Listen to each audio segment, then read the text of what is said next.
For everyone who's just joining. Thank you all.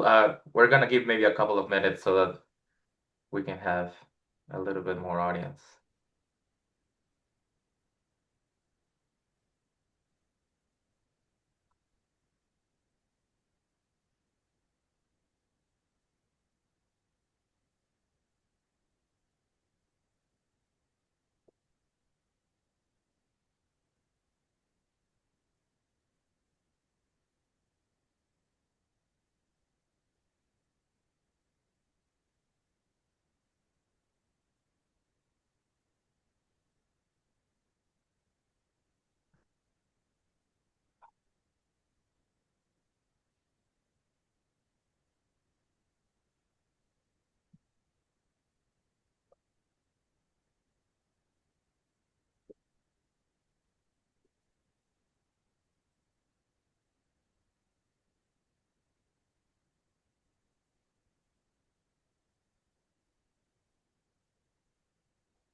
Good. I think we're 5 minutes in. Should be good for starting. Um, well, welcome. Good morning, everyone. Thank you very much for joining us. Today's session's titled is Using Social Media for Professional Visibility. Whether you are a grad student, a mid-career researcher, or a very well-established professional, we hope this conversation it's very insightful for everyone's work. I am your moderator, Jose Quintero, currently based at the University of Arizona, and I am joined today by a great group of experts, Jennifer Ifft from Kansas State University, Jeff Bloem from IFPRI, and Trey Malone from Purdue University. And I'm very happy to be the moderator today. Maybe just a couple of housekeeping things. This is gonna be recorded. It will be available on the YouTube uh, page of the AAEA. And with that, we thank you all for being here, and let's get started. Jennifer, maybe I'll hand it to you if you want to start. All right. Share Can your you hear me screen. okay? Yeah, thank All you. right. All right. Hi, everybody. Thanks so much for joining. I did put together a few slides. I think we have each of the panelists has about 5 minutes to discuss what we do. So first of all, the main tool that I've been using is LinkedIn for a couple years now. So I started off with one of my LinkedIn posts. I did pay to be a premium subscriber. Kind of didn't little bit of pride. I didn't want to have that colored thing that indicated I was subscribing. I wanted to get views by my own merits. But then, at one point I felt like it was a pretty small investment if I could reach more people. That was worth it. So this was my end of year post, just thanking everybody for engaging, for being able to learn from each other. It's something I enjoy the most of the time. I've used the term nerd Twitter a lot. I think there's a lot of interest in information sharing, sharing research, sharing different types of analysis. So I've found it pretty enjoyable overall. Why do I do LinkedIn? Really, it's just for increased reach for my extension program. I do a lot of work, farm policy, finance, and crop insurance space. Jennifer, I'm, Um, I'm okay. yeah, Thank you. can you hear me? Yeah. Some of us weren't able to see your screen, but now we can see Oh, it. Thank you. well, good, good, cool. Yeah. Do you see the Y slide? Yes. Yes. Thank you Okay. very much. Okay, thank you for letting me know. Thank you. Um, right now, and on the extension side, I feel like, we have to, and I guess our work here at K-State's a little more production focused, but we still do in-person meetings. We still contribute to printed newsletters. We put things on the website. We take interviews. We do videos. We do webinars, and we do social media. So I feel like you have to try to meet people in all these different places. It's it's people don't just use the traditional channels anymore, but some people do. So that's the space we're in right now. And social media is useful. I mean, there's some folks within Kansas, but I want to have a national audience as well. And so it's one way to do that if you're not on the speaker circuit, which isn't something I'm trying to or want to do right now. And just where I'm at personally too, I have two small kids, and so I don't want to be traveling all the time. So it's a great way to increase reach. Also, I moved to K-State 6 years ago, and I've had this policy chair for 4 years, and there's some expectation that I have a national profile for that. So, whatever I can do to do that is helpful. So what am I doing on LinkedIn? It's a variety of things. When I push out extension materials, outreach materials, and that's something I do more regularly. If it was just a research paper, I wouldn't have enough content, but through the extension side, I'm pushing that out. Sometimes it's a longer summary. Sometimes it's just here's the key points. Go here if you want to find more. When I do have research findings, I'll put them out. I started a podcast in August, so weekly podcast. So I'll share those on LinkedIn, usually with some type of summary. I also try to share other people's content. I think that's an important part of being on social media. Don't just put out your own stuff. So, engaging in other people's content. I try to do it deliberately, so when I share something, I think it's worthwhile. It's not just yeah, I try to think about that. I don't put in a lot of personal content on LinkedIn. I mean, it's whatever works for you. When I do say something personal, it's usually where I can directly link it to my work. So if I'm talking about biofuels, I might talk about how that mattered to my family's farm. But usually it's I keep things on the sort of professional side. Um, guess the next question, does it work? And this is something I hope we can have a conversation here about. Um, so I think if you're just focused on likes, maybe not. All you got to do is post a cool picture or anything student related. That seems to me the most popular. Not my great analysis that I'm putting on LinkedIn or something where I feel like, oh man, this is really insightful. Um, but that's not everything, and that's not why you're doing it. What I care about is eyeball, impressions. So are people seeing the information I put out? That's a metric we can do. Followers, are people following you? That's something that matters. I think for reputational effects, I have had some important speaking invitations, not a lot. Media contacts, people will say that they're aware of what I'm doing because of social media, and that's what I really care about. Also, I think on the finance side and the crop insurance side, I've gotten followers and connections from people that I want to engage in over the long term. And so, it has the algorithm, however that works, it seems like it's delivered. I do a lot of work in the non-traditional or non-bank finance space, and I've gotten connection. I post something and there's people from those industries that engage with it, and then they're connecting with me and following me. So hopefully when I post something again, you have that regular engagement. So um I'd like to be more quantitative about it, but I feel like it's definitely been a worthwhile investment for me from a professional perspective. And again, I enjoy engaging on LinkedIn. I enjoy seeing what other people are posting. I don't feel like it's taken up too much of my personal time. It's not addictive or super addictive, and there's not a lot of trolling or anything like that. So it's been an overall positive experience. I'd say in terms of looking to the future, I've had ideas. These are more brainstorms, I would say.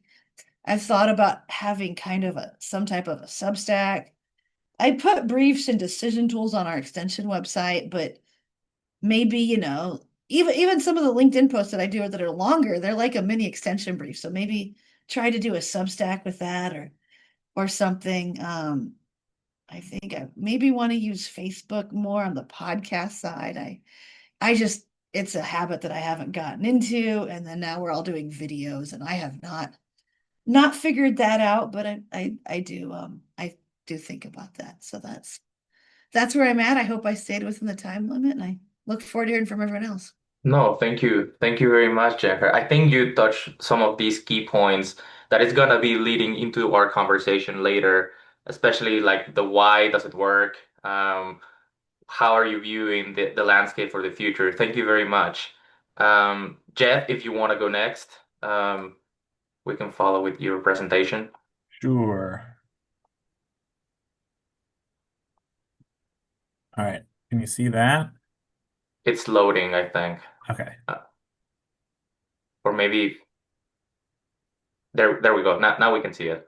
Now you can see it. Okay. Thank you. Great. Yeah, this is I think this is an interesting time to be talking about this topic. Social media has changed a lot in the last well, recent years, but also like, kind of reflecting on since I started on it's changed a lot. I also think like uh we as like a community of researchers are at an interesting time for thinking about like support and engagement for our work. So I think about social media use for researchers. I think about creating a public good. PhD education is typically funded with public funds. It also requires like a huge personal investment from you as an individual. Research is typically funded with public funds. So, I think it would be kind of a big shame if the only product of all of that public support was producing academic journal articles that perhaps are not open access. It ultimately like limits the reach and public benefits of the research insights, and then you know perhaps ultimately contributes to kind of mounting questions about the value of funding um, education and research going forward. And so social media is slash was one medium to share research with a broad audience. I sort of equivocate on the is and was because as I'm actually like sort of unsure like what the future holds with it all. A lot has changed. In the good old days, social media had this really neat sort of two-sided non-excludability component to it, where like everyone could see a post. Popularity was like largely democratic, and there were very low barriers to entry, especially early on. Um, and I think that's kind of like the most kind of neat feature of it all, especially Twitter, um, maybe circa 10 or 5, 10 years ago, was like it was kind of like this virtual water cooler talk. You could kind of stop by, listen, engage in the conversation. It felt productive because you definitely would learn things, you'd hear things, you could interact. But it also had this like sort of non-productive component to it as well that like allowed you to sort of like take a breath and relax during your day or whatever. And so I think that like really helped with um, engagement. I think it really helped with like pulling a lot of people in a broad like diverse group of people there, and ultimately like led to a lot of the value and enhanced network building efforts. for me personally, that did a lot, sort of having like virtual interactions prior to like seeing folks at conferences and whatnot. And then I think there were big private returns on that effort, especially for blogging, maybe 10 years ago.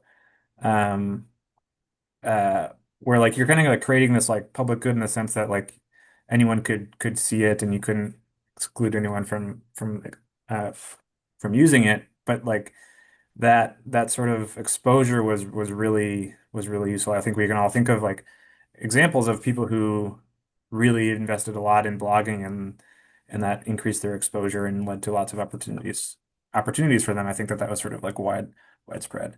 Um, so some success stories that I sort of think about. Social media definitely made me a better economist and researcher. I learned a lot about new methods, applied them in my own work, sort of saw what worked well, what didn't work well, and how to like frame and talk about research. I also had like learned about how to ask good research questions. Um, is this like really nice way to sort of test out and see other people test out their ideas and methods and collaborate on that.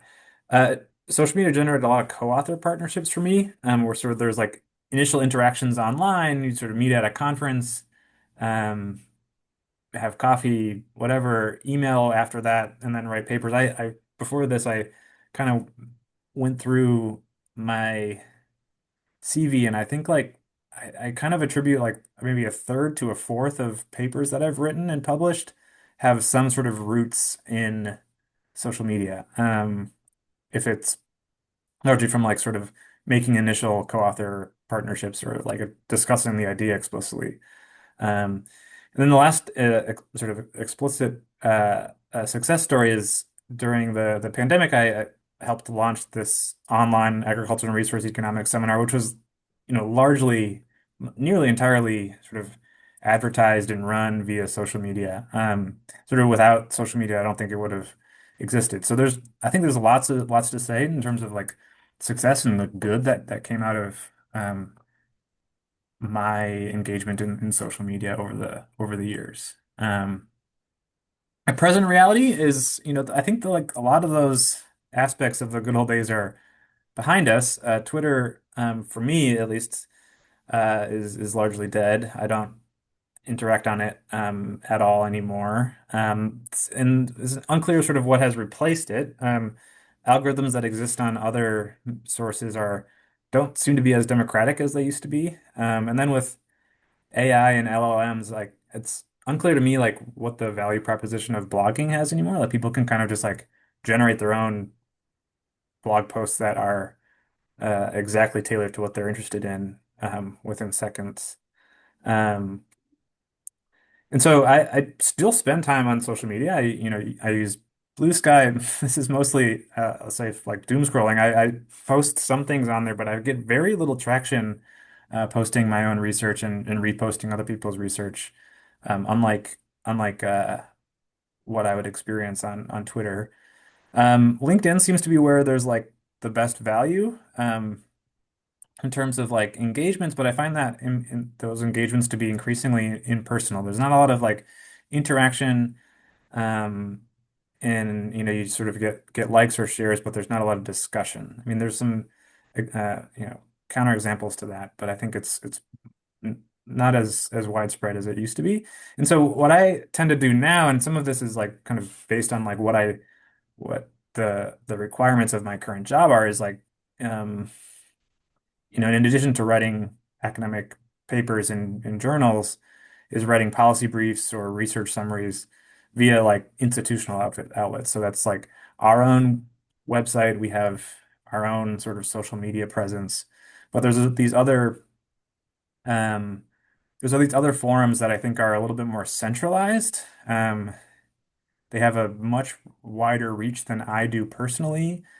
The barriers to entry are higher for sure. Like there's kind of for VoxDev in particular, there's sort of like this editorial board, and they either invite you to write up something or you kind of propose something, and they don't say yes to everything. There's like a quality metric they try to maintain, and other forums as well. Um, but that's where uh, that's basically where I'm at now. And so three tips that I have for using social media professionally is find your voice and be authentic to that. So not everyone communicates in the same way. You might see someone out there sort of using social media in like a in a way that you find really cool and neat, but that might not be like the best way for you to communicate. And so don't try to like replicate someone else's voice if you're not able to do that well.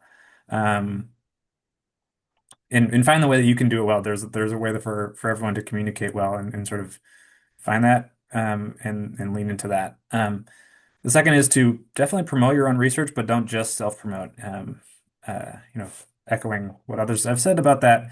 You know, be generous with with what you're posting about and what you're talking about. And the third thing is be kind and curious. There's a lot, you know, you see a lot of people engage on social media in like a very uncurious, unkind way, and I feel like that creates a situation where there's people that are then unkind and uncurious to them, and you know, creates a sort of environment that's not really good. And so I find that if you're just like kind and curious, like people will be kind and curious back, and there won't be a whole lot of like trolling. Um, you know, sometimes that happens, but if you sort of present this posture, people will sort of reflect that back to you. So, um, yeah, that's all I had. I'm happy to discuss any of that more and curious what others have to say. Thank you. Thank you very much, Jeff. This is great because the way that we're moving forward is actually you both have touched some of these audience beforehand questions. So this is gonna be leading to a great conversation development. Thank you very much. Trey, if you're ready, we're ready for you too. Thank you very much.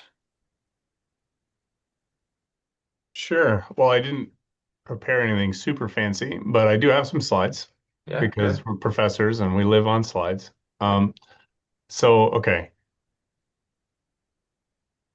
Can you guys see my screen? Yes. Thank you. Okay.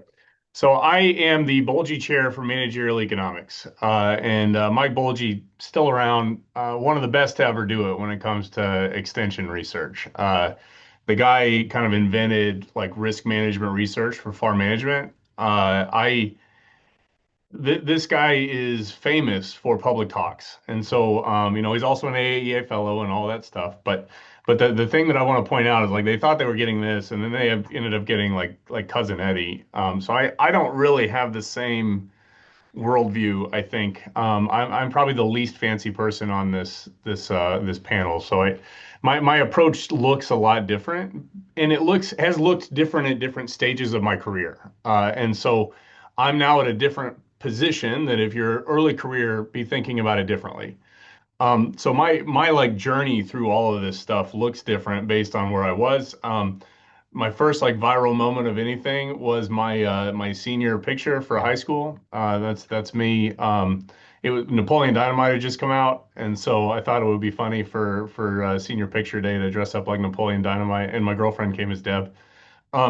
So like as a millennial, I kind of grew up in this social media space, right? Like that was when Facebook really, you had to be a college student to get Facebook at that point. And so from there, I stepped into this craft beer space. And one of the interesting things about social media and craft beer is that the small players actually didn't use traditional advertising in the same way that the beer industry was used to. You know, this was kind of the era where beer festivals and T-shirts and stickers, like this was how the marketing strategy looked there. So I mean, I learned a lot kind of in that space as a PhD student. Probably should have kept my mouth shut more than I did, right? Like one of my first lessons is that I probably was too engaged too early. So be careful when you're on social media, especially early stages in your career. That's definitely one of those things that I rolled the dice probably too many times, and if it was 2026, I don't know that I would have survived, right? Like I mean, 2011 was a different time for social media. So then I get to Michigan State. Michigan State was a very unique experience because it was COVID times, and so COVID times, you know, Twitter was dominant, and during that era, that's where all the journalists were. So I ended up doing probably 4 to 5 interviews a day during COVID. if you come into my office, the thing that you'll see over my door is a front page newspaper article that says ag economist says U.S. isn't going to run out of food anytime soon. And I put that up there because like there was a moment where we thought that was a real concern. And because I was active on Twitter, I kind of got to take the charge in that. Now I'll say that was truly awful for my own like mental health and well-being. Like I got so much hate mail. I cannot, if you want hate mail, just like be on national television. That's my advice. If you want somebody to tell you you're an idiot, just go do some national TV spots. And so I mean, I was there for a while. I had a good time. It felt good for people to be asking my opinion on stuff, so that's cool. But as I kind of matured through my career, I stepped past that. And now I have a much more intentional strategy when it comes to my public outreach and social media. And that's largely tied to my position now, right? Like I think a lot about like how I structure things. I don't think Jeff and Jenny do. I probably give, this is my fifth talk this week. So like I think I did something for Columbia University on Monday. I did something in Kansas City on Tuesday. So like I do a lot of stuff, and a lot of it honestly is tied back to my LinkedIn presence. So the first thing that I want to point out is that you need to know yourself. So before you do any of this, really make sure that this is something that really gets you excited. Do you value the reward at the end of this? Because social media can be awesome and it can be truly awful. And so know where you stand and if your work actually leads to the outcomes you want. So we just published a paper on this. It's called The Expectancy Theory of Motivation. We were looking at feed yards in Texas. But the point is that there are different jobs that have different excitement factors about how they enjoy their work. So if you work in the office in a feed yard, your life experience is very different than if you're working in the yard itself. Right. So be thinking about like, do I have an extension role? If I don't have an extension role, truly I don't care. My extension research is the exact same thing. I do not differentiate between those two things. So like, is that what you get excited about? Is that why you went to go get a PhD? Is that why you're doing this stuff? Is you want to make an impact? Well, then figure out how to do social media the right way. This is a book that I'll just point out. I'm not going to go too deep into the weeds, but so Jim Collins has a really good book that's more popular press for firm level managers. But like, what is the thing? There are the three questions that you really want to challenge on this know yourself journey. Like, what are you good at? What does the field need? And then what do you love? And ideally, you find a package of those three things together. So when I was early career, the thing that I actually thought was going to work the best was craft beer. So my dissertation was on craft beer. And I if I had a nickel for every time somebody told me that craft beer was not what the field needed, I could have a lot of McChickens. But they were right that craft beer wasn't what they needed. What they needed was an innovative perspective on how marketing strategy was changing in a world where the whole dynamic of the grocery store was shifting. And so craft beer gave me a window into that space. So, two more things. One, my intentional strategy is kind of rooted in this paper that we published in AETR, rest in peace, on the strategic creation of outreach content in new media. So the way that I see this is the first thing that I do is I go interact with stakeholders, however you want to define them. In my current role, they tend to be like Fortune 100 firms, managers in Fortune 100 firms. At a different time in my life, they were farmers and specialty crops or whatever. So I talk to them. We hang out, we talk, we drink beers, we get lunch, have coffee, figure out what they're interested in. Then I spend some time identifying the on-campus comparative advantage. The reality is that we cannot, in the current environment, answer all of the questions for everybody. So what are the things that we have on campus that we can actually leverage into solving that problem? Once we get the answer or some version of an answer, and this is important, and on the extension side, I think we've done ourselves a disservice here. We don't publish our research very often when it ends up into that space.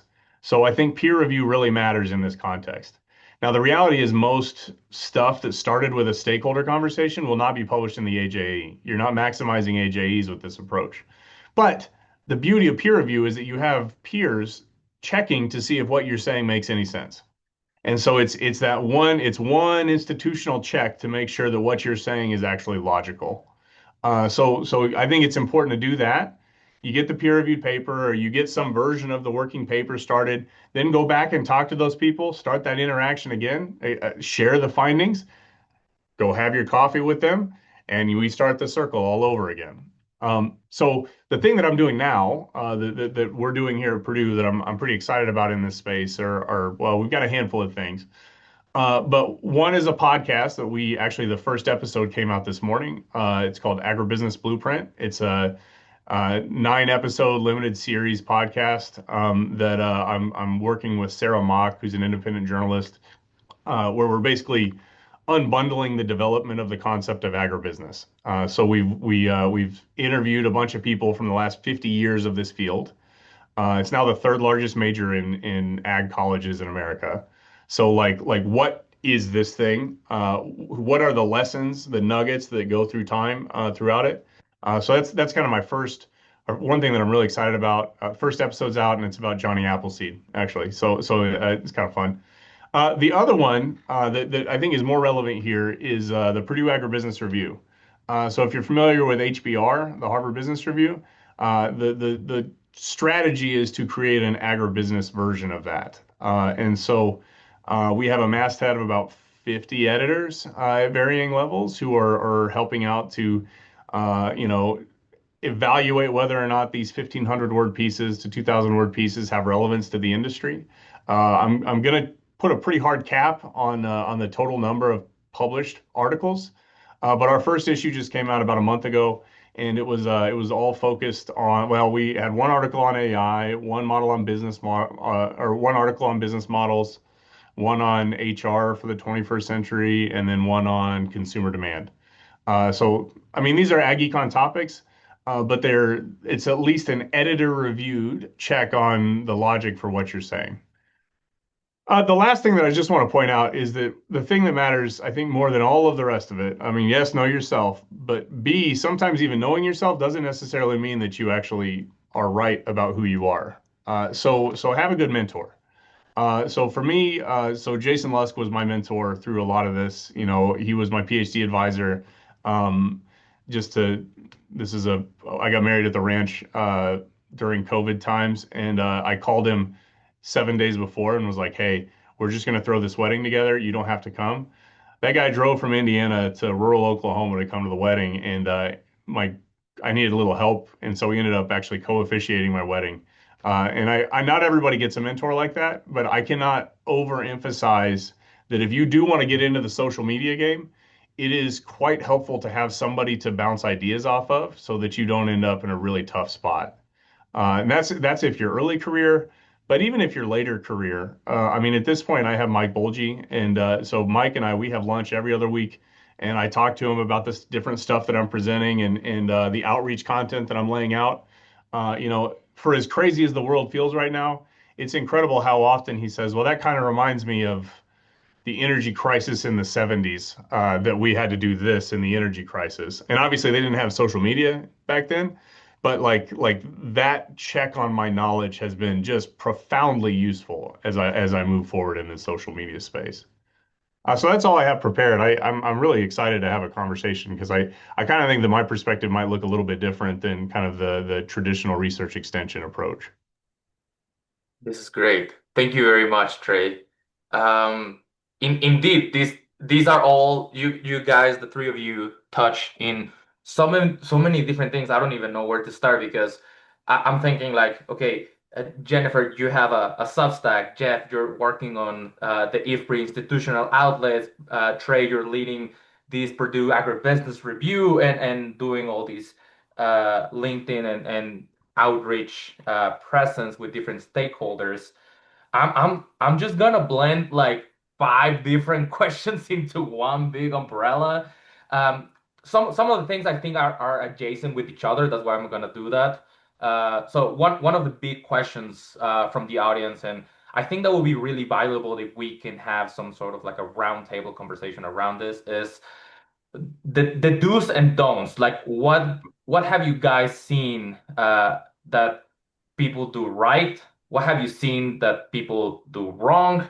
How do you balance yourself with your own presence on social media? Whether that is, have you find yourself balancing your personal connections, like because at the end of the day, it's a personal profile. So what are these boundaries between the persona of Jennifer, Jeff, Trey, or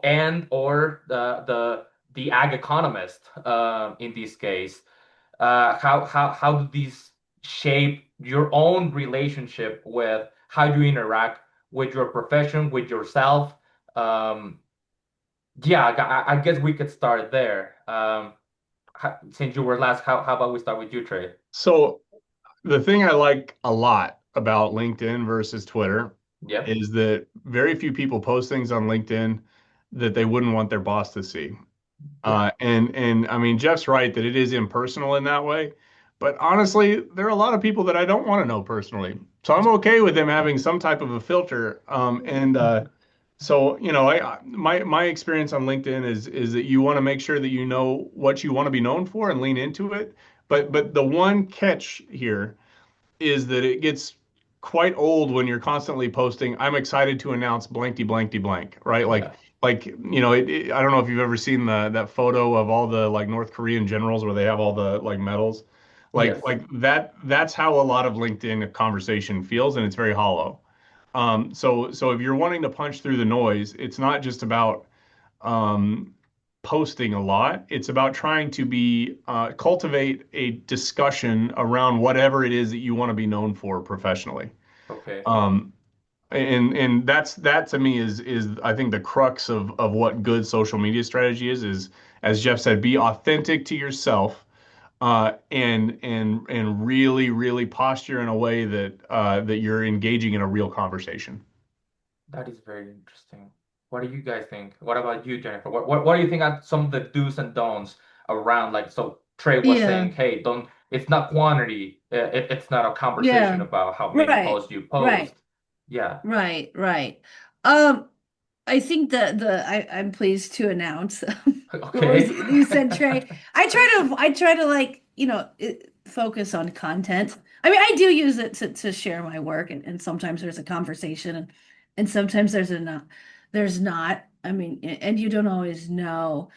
Um, but I think just when you post something, like lead with I think this is actually a social media one. I'm not sure, but lead with like the key point or a hook or the not like not like I'm pleased to announce, but like why should somebody look at this? That's a simple thing. I try to do that.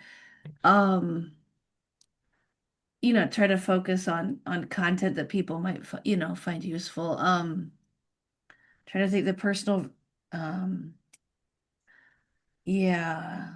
You talked about personal versus professional. I think Or yeah, if you LinkedIn want is to be, professional. That's fine. yeah. It works.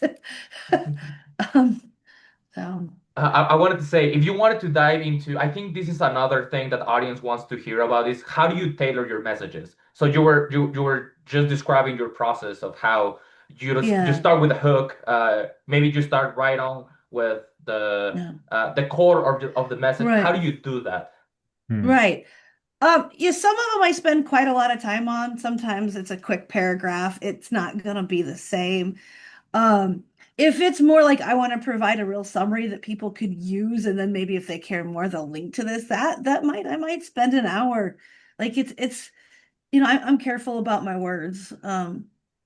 Especially, I do a lot of work in policy, so I try to be, how Mhm. can I engage the most people and do this in the most general way?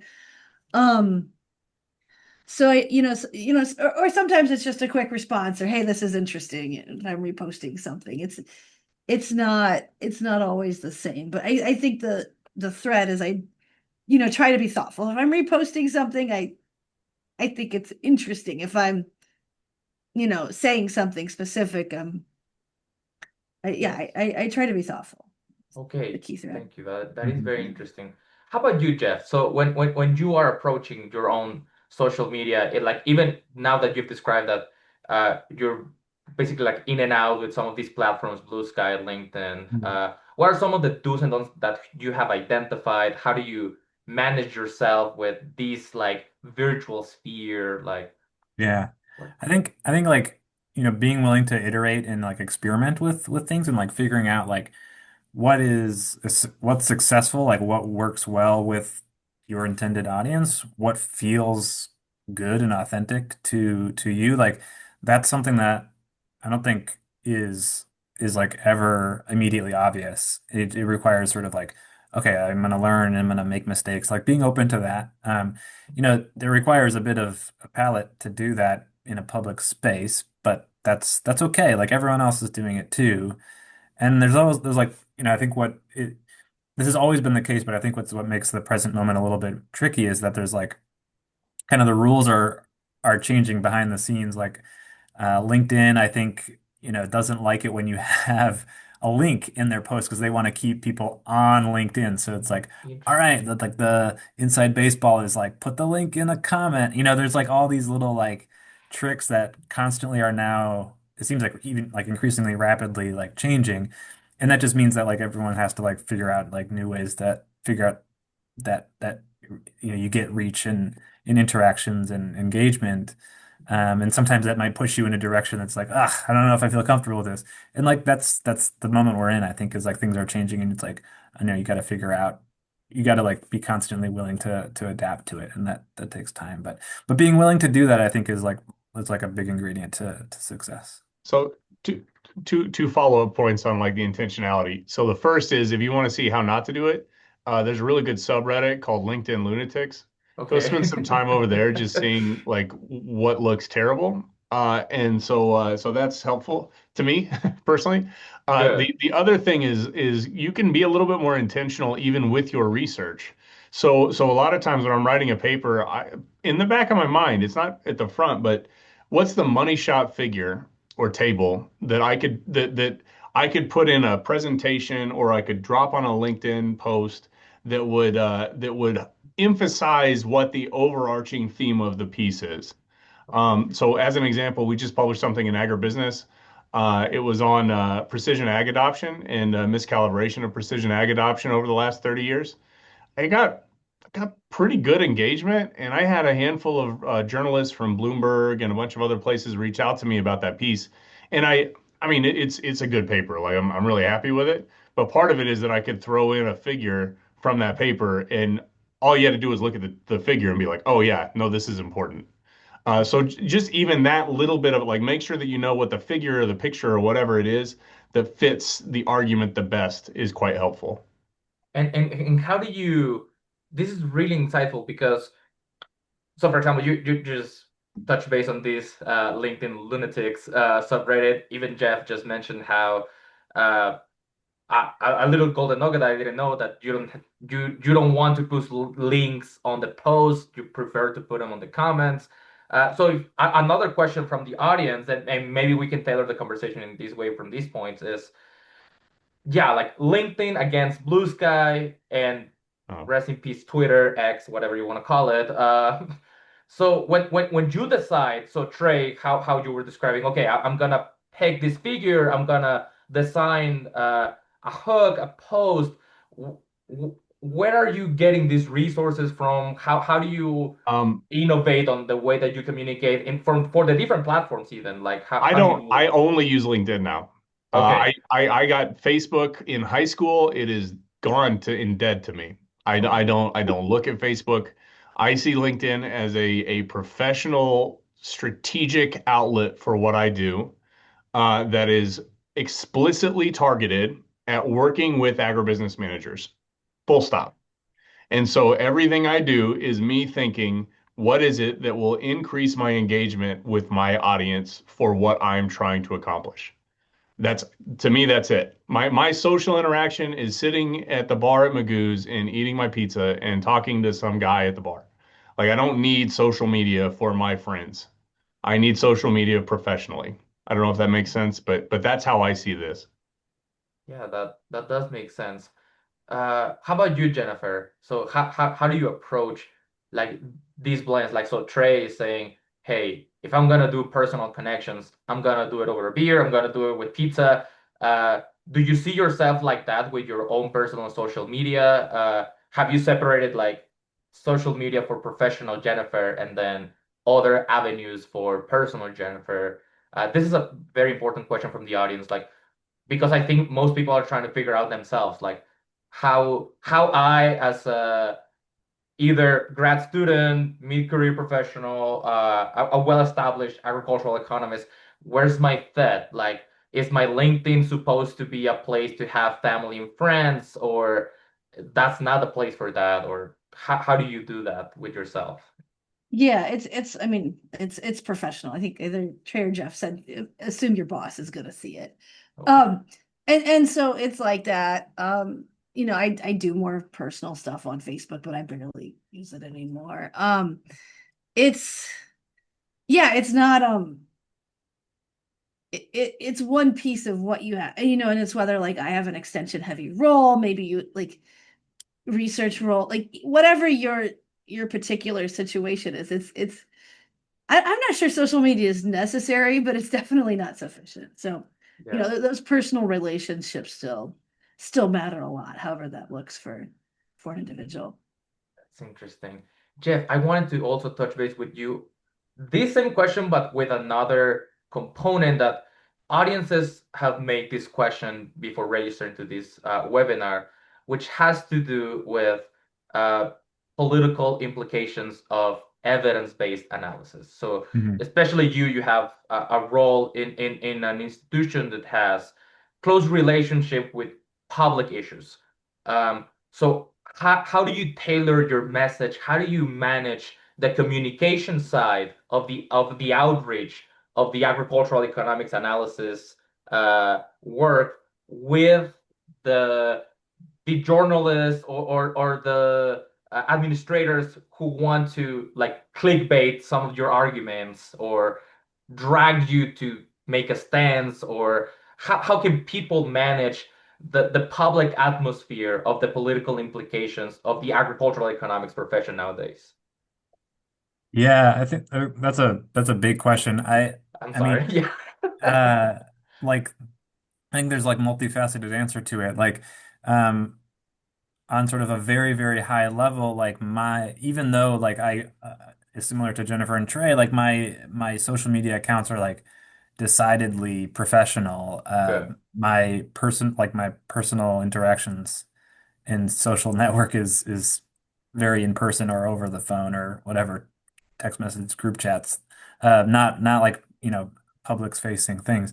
So like, um, I used to work for the U.S. Department of Agriculture, and especially in that time, it was very, very important that like I made it exceedingly obvious that like even though my social media presence was professional, it was not a representation of my employer. That's still important now, although to a little bit of a lesser extent. But it's important to sort of like toe that line, and that can be tricky. Like I remember sort of needing to learn about how to balance that correctly.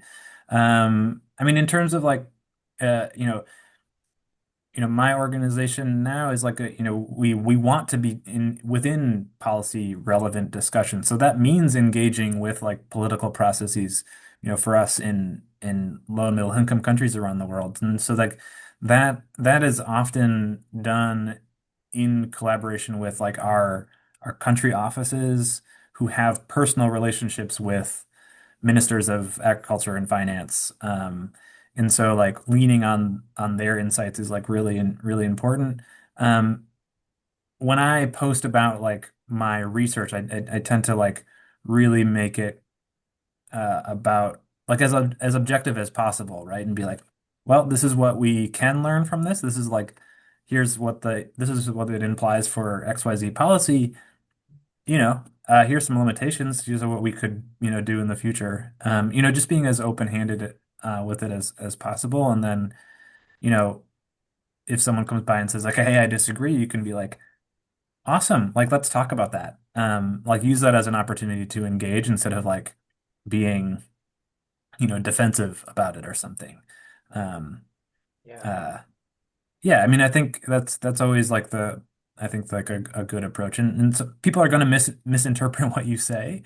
And so like that that is what it is. And like engaging on social media is like one way to make sure that misinformation doesn't spread. Like there's risks in sharing and there's risks in not sharing in terms of like the spread of misinformation. If you're doing research and you think that it matters and you think that you're getting closer to an answer that is true, like you should tell people about it. So yeah. Good. Thank you. And a lot of questions from the audience are coming into the chat. I'll try to include them in this conversation. Thank you all for doing so. And you all can go ahead and throw more questions at us. We'll try to touch base on some of them too. But going back to your point, Jeff, I remember that it used to be now that you go and look back, it's a little bit laughable when you think about the times where like having in your Twitter headline "views my own," that was like the that was like the shield that would Mhm. protect everyone with these kind of conversations. But at the end of the day, you could not stop the blend. And this goes back to the personal persona and the agricultural economist. So I think uh, we can start with one of the questions from the chat from the audience because I think it's kind of adjacent with all the things that we touched. And the first one is what kinds of posts encourage engagement? I think you, Trey, have touched on some of your strategies. So you pick a figure, the figure tells a story by itself. Um, So what kind of let post? me tackle all Yeah, three at the same time. let's do it. So, having a social media presence for your career is not necessarily a requirement. I don't think that we're not hired to be influencers. And so, you don't have to do this. I will say that we do have an obligation to meet our audiences where they are. And so, it might not be social media. Now, how do I engage, encourage, or develop discussion? Part of it is just discussing with other people. So commenting on their stuff helps. But the thing that I want to do to tie the two together is it's not uncommon for me to write a post and be like, okay, Claude, how does this sound? Is this too political? Is this is this going to generate conversation? Like having some like sounding board with AI, I think is quite helpful. Now I think we're still trying to navigate what like good AI use in social media looks like, Yeah. but I can sure show you the stuff that's bad. And so Okay. that comment about having a social media presence, if your social media presence is just posting a bunch of AI slop, stop. It's actually doing more damage than good. And so I think all of those things combined to say like engagement is unique to the post, but Mhm. more than anything else, be engaging with other people and make your stuff engaging, and that's going to go a long way. Thank you. What about you, Jennifer? So how do you approach like increasing the engagement? And so Trey, Yeah. it's doing all these comments on other posts and tailoring messages, bouncing back with AI, but not copy and pasting the prompts. Um, Yeah, how do yeah. you approach the engagement question before making Right, your posts? right. Well, I like putting links in my posts and I haven't stopped, so maybe I'm doing it Okay. wrong. But I kind of don't want to. But no, I think just trying to tell people right away why they should care. Mm. That again, we talked about that. That's, get the message out there. Sometimes I do like to put out images. Those now that I think about it, sometimes those images work better, and maybe that's not just because people like images. Maybe that's the algorithm. Um, but I mean, and it's some of my work's not going to. But if the people that I want to, I think it does get the people in your subfield or on that topic, it does get in front of them, and that's enough a lot of the time. You do have to be careful with AI. Don't have anything new to say. But and I would also say that there is an intermediate option. If you just want to share occasional research, you could put a little time into it and make it more engaging. But if you're not on there all the time, I think that, I don't have metrics for it, but I feel like that still could be useful. Just if it aligns with what you need, if it's a little bit of, sort of making more people aware of what you're doing occasionally, that might make sense. What do you think, Jess? So when and I know you're approaching differently, like LinkedIn, you're saying you're actually like moving away from some of the times, and you're tailoring messages maybe sometimes for Blue Sky or maybe focusing on your uh, IFPRI outlets. How do you approach these engagement questions before doing the outreach? Yeah, I mean, I'm not sure if I'm moving away from LinkedIn. Okay. I've tried. I've been trying to figure out like how do I how and what and and should I fill the space that was left from, what I was doing when I was blogging 10 years ago and when I was on Twitter 5 to 10 years ago. It seems like LinkedIn is the place to be. I think the like in the required investment in LinkedIn is a little bit higher. You like the posts are longer. Um, uh, and it feels like there's a little bit more of like a hidden set of rules, like a hidden curriculum of like how to make the post work for like what LinkedIn wants, than what existed in like the original Twitter. Yeah. And so I think that you know frankly, that's been hard for me to figure out. And like, is that a way how do I like develop an authentic voice within those confines? It's been hard for me. I've as much as I would have appreciated like sort of Blue Sky like taking off as being like a replacement because it seems like a similar medium. It just has not. Like I have a post from a working paper that I posted like a week ago. I had gotten zero interactions on Blue Sky.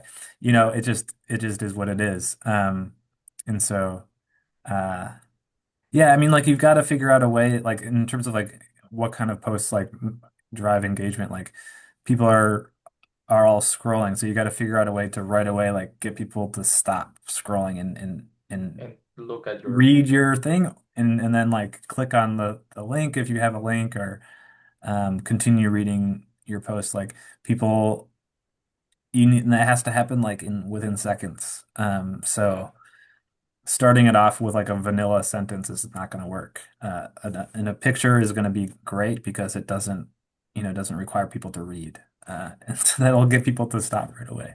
So. Okay. Thank you. I'm gonna try and finish with one last question that I think it's a good wrap-up question for everyone.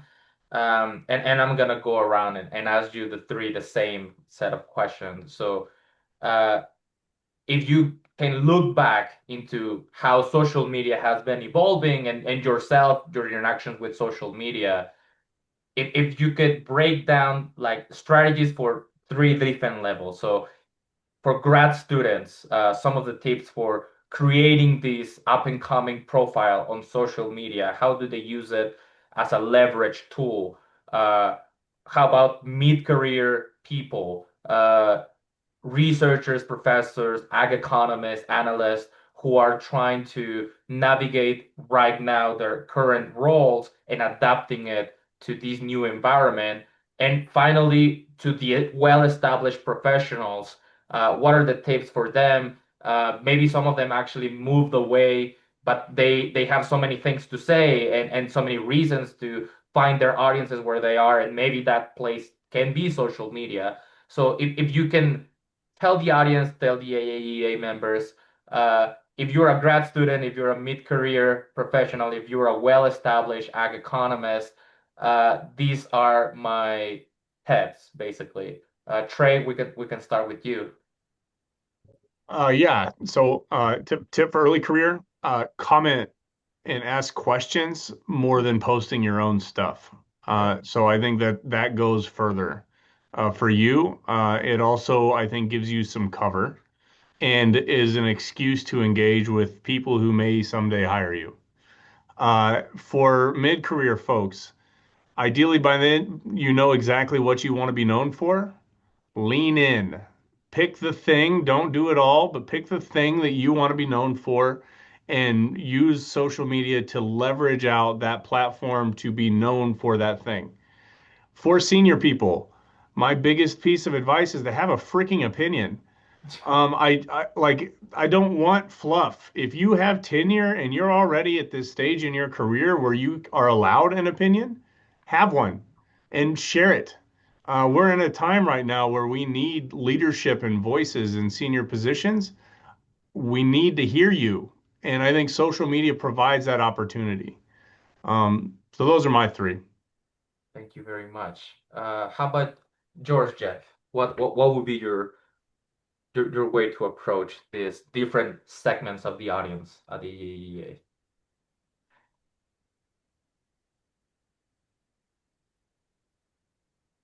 Sorry, is that for Jennifer or me? Jeff, I'm sorry. Oh, Yes. sorry. Yeah, no, you're okay. Yeah, okay. Sorry about that. So I think for like younger career grad students, this is sort of adjacent to like social media use, but like have a website. Have Have a something that website. shows it can be very simple, just a static page of like who you are, what you're working on. Um, because having basically like in kind of think of like social media use as sort of a funnel for like people to drive people to your website to learn who you are. Um, that and like you need to have a website. If you have social media presence and then don't have a website, it's sort of like oof, kind of a missed opportunity to like, you know, have have a presence on the internet for when people want to learn about you. Um, for mid-career folks, yeah, I mean like, learning how to, like sharpening that sort of voice and that, that niche, I think that Trey said, I totally agree with that.